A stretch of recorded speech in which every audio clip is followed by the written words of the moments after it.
plan to stop the chemical, physical, and emotional mutilation of our youth.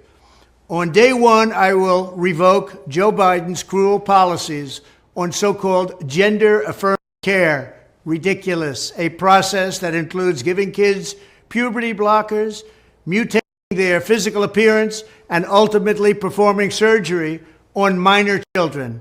Can you believe this?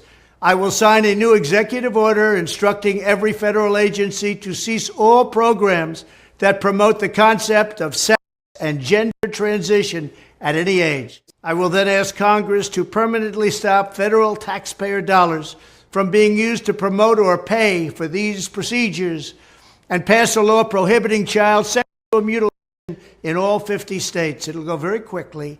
I will declare that any hospital or healthcare provider that participates in the chemical or physical mutilation of minor youth will no longer meet federal health and safety standards for Medicaid and Medicare and will be terminated from the program immediately. Furthermore, I will support the creation of a private right of action for victims to sue doctors who have unforgivably performed these procedures on minor children. The Department of Justice will investigate Big Pharma and the big hospital networks to determine whether they have deliberately covered up horrific long-term side effects of sex transitions in order to get rich at the expense of vulnerable patients, in this case, very vulnerable.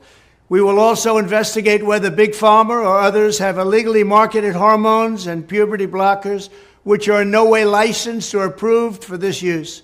My Department of Education will inform states and school districts that if any teacher or school official suggests to a child that they could be trapped in the wrong body, they will be faced with severe consequences, including potential civil rights violations for sex discrimination and the elimination of federal funding. As part of our new credentialing body for teachers, we will promote positive education about the nuclear family, the roles of mothers and fathers, and celebrating rather than erasing the things that make men and women different and unique. I will ask Congress to pass a bill establishing that the only genders recognized by the United States government are male and female, and they are assigned at birth.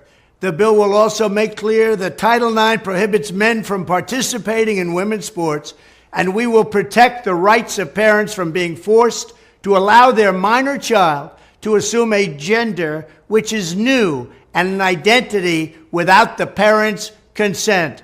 The identity will not be new, and it will not be without parental consent. No serious country should be telling its children that they were born with the wrong gender, a concept that was never heard of in all of human history. Nobody's ever heard of this, what's happening today. It was all when the radical left invented it just a few years ago. Under my leadership, this madness will end. Thank you very much.